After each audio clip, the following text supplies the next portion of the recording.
মনত প্ৰশ্ন ADRE result কেতিয়া দিব মই আপোনালোকক প্ৰতিশ্ৰুতি দিয়া অনুসৰি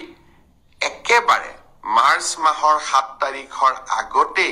আমি এডিআৰই ৰিজাল্ট দিম প্ৰত্যেকখন বহি বা ওএমআৰ সিট এনসাৰ কি এটি আপোনালোকৰ হাততে আছে গতিকে সেবাই ৰিজাল্ট দিয়ক বা নিদিয়ক আপোনালোকে নিজেই ফলাফলৰ আকলন এটা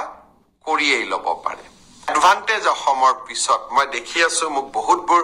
প্ৰশ্ন সুধি আছে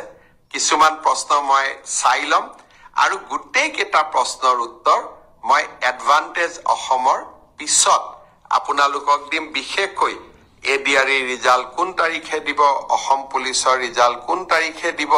প্ৰাদেশিকৰণৰ কাম কোন তাৰিখে আৰম্ভ হ'ব এই গোটেইবোৰ ৰিজাল্ট এই গোটেইবোৰ খবৰ গোটেইবোৰ প্ৰশ্নৰ উত্তৰ এডভান্টেজ অসমৰ